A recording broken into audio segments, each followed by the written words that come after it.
একটা লিখিত অভিযোগ আছে যে আব্দুল সালাম, ডাক নাম কুটুমিয়া, বাবার নাম রুল আমিন, বাড়ি পূর্ব ফুলবাড়ি, ও ও ফেসবুক অ্যাকাউন্টে মানে বিএসএফ কে নিয়ে একটা আপত্তিকর পোস্ট শেয়ার করেছে।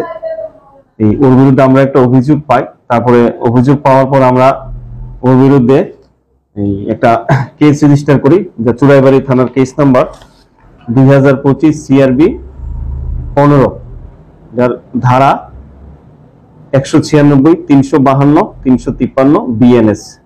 তারপর আমরা কেস রেজিস্টার করার পর আব্দুল সালামকে অ্যারেস্ট করি। আজকে সকালে তাকে অ্যারেস্ট করি।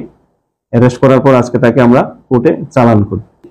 ফেসবুকে শেয়ার করেছে, শেয়ার তো কতগুলো জিনিস আছে যেগুলো দেশ বিরোধী। এসব পোস্ট যদি কেউ শেয়ার করে তাহলে তার বিরুদ্ধে আইনানুগ ব্যবস্থা নেওয়া হবে। যথারীতি যেসব মানে পোস্টগুলা দেশ বিরোধী বা আমাদের সৈনিকের বিরোধী বা তাদের মনোবলকে দুর্বল করে, এইসব পোস্ট শেয়ার করা বা ওইসব পোস্টকে লাইক করা থেকে বিরত থাকাই ভালো।